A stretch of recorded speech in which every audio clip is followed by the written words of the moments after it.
بسم اللہ الرحمن الرحیم۔ مدینہ کا بازار گرم تھا۔ گرمی کی شدت اتنی زیادہ تھی کہ لوگ نڈھال ہو رہے تھے۔ ایک تاجر اپنے ساتھ ایک غلام کو لیے پریشان کھڑا تھا۔ غلام جو ابھی بچہ ہی تھا وہ بھی دھوپ میں کھڑا پسینہ پسینہ ہو رہا تھا۔ تاجر کا سارا مال اچھے داموں بک گیا تھا۔ بس یہ غلام ہی باقی تھا جسے خریدنے میں کوئی بھی دلچسپی نہیں دکھا رہا تھا۔ تاجر سوچ رہا تھا کہ اس غلام کو خرید کر شاید اس نے گھاٹے کا سودا کیا ہے۔ اس نے تو سوچا تھا کہ اچھا منافع ملے گا، لیکن یہاں تو اصل لاگت ملنا بھی دشوار ہو رہا تھا۔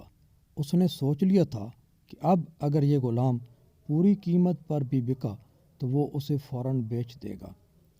مدینہ کی ایک لڑکی کی اس غلام پر نظر پڑی تو اس نے تاجر سے پوچھا کہ یہ غلام کتنے کا بیچو گے؟ تاجر نے کہا کہ میں نے اتنے میں لیا ہے اور اتنے کا ہی دے دوں گا۔ اس لڑکی نے بچے پر ترس کھاتے ہوئے اسے خرید لیا۔ مکہ سے ابو حذیفہ مدینہ آئے تو انہیں اس لڑکی کا قصہ معلوم ہوا۔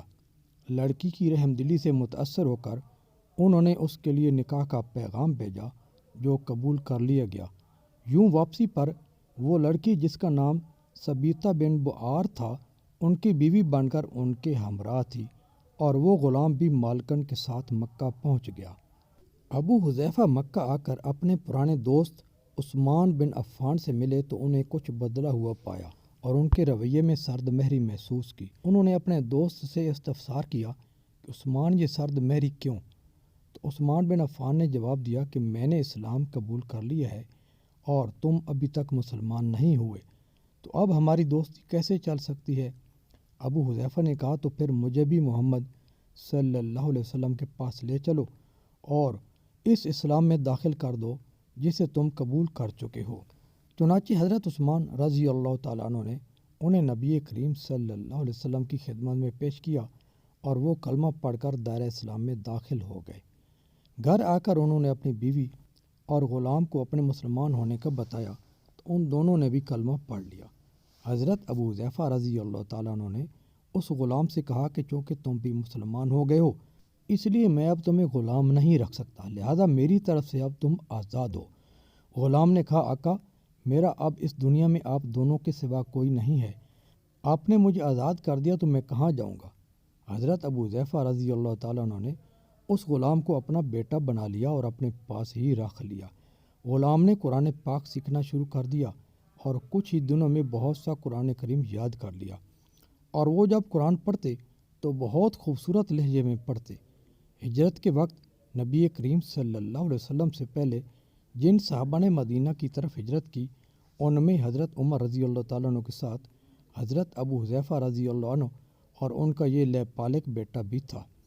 ناظرین یہاں پر آپ سے گزارش بھی کرتے چلوں کہ اگر آپ نے ابھی تک ہمارے اس چینل کو سبسکرائب نہیں کیا تو برائے کرم اس کو سبسکرائب کریں، اپنے دوستوں کے ساتھ بھی اسے شیئر کریں۔ جزاکم اللہ تعالی۔ مدینہ پہنچ کر جب نماز کے لیے امام مقرر کرنے کا وقت آیا تو اس غلام کی خوبصورت تلاوت اور سب سے زیادہ قرآن حفظ ہونے کی وجہ سے انہیں امام چن لیا گیا، اور ان کی امامت میں حضرت عمر رضی اللہ تعالیٰ عنہ جیسے جلیل القدر صحابی بھی نماز ادا کرتے تھے۔ مدینہ کے یہودیوں نے جب انہیں امامت کرواتے دیکھا تو حیران ہو گئے کہ یہ وہی غلام ہے جسے کوئی خریدنے کے لیے تیار نہ تھا۔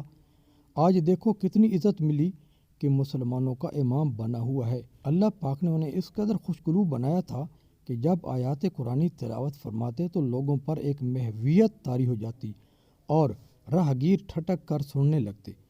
ایک دفعہ ام المومنین حضرت عائشہ صدیقہ رضی اللہ تعالیٰ عنہ کو رسول اللہ صلی اللہ علیہ وسلم کے پاس حاضر ہونے میں دیر ہوئی تو آپ صلی اللہ علیہ وسلم نے توقف کی وجہ پوچھی تو بولی کہ ایک قاری تلاوت کر رہا تھا، اس کے سننے میں دیر ہو گئی، اور خوش الحانی کی اس قدر تعریف کی کہ حضرت صلی اللہ علیہ وسلم خود چادر سنبھالے ہوئے باہر تشریف لے آئے۔ دیکھا تو وہ بیٹھے تلاوت کر رہے ہیں۔ آپ صلی اللہ علیہ وسلم نے خوش ہو کر فرمایا اللہ پاک کا شکر ہے کہ اس نے تمہارے جیسے شخص کو میری امت میں بنایا۔ سبحان اللہ۔ کیا آپ جانتے ہیں کہ یہ خوش قسمت صحابی کون تھے؟ ان کا نام حضرت سالم رضی اللہ تعالیٰ عنہ تھا، جو سالم مولا ابو حذیفہ رضی اللہ تعالیٰ عنہ کے نام سے مشہور تھے۔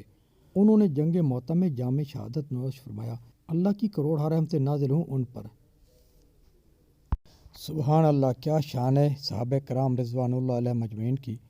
ان کے واقعات سے ایمان میں اضافہ ہوتا ہے۔ دوستو، آپ نے یہ واقعہ سنا، اس کے بارے میں اپنے کمنٹ سے ہمیں ضرور آگاہ کیجیے گا، اور آپ سے ایک دوسری گزارش یہ ہے کہ آپ نے اگر ہمارے اس چینل کو ابھی تک سبسکرائب نہیں کیا تو برائے کرم اسے ضرور سبسکرائب کر لیجیے اور اپنے دوستوں تک بھی اسے شیئر ضرور کیجیے۔ السلام علیکم ورحمۃ اللہ وبرکاتہ۔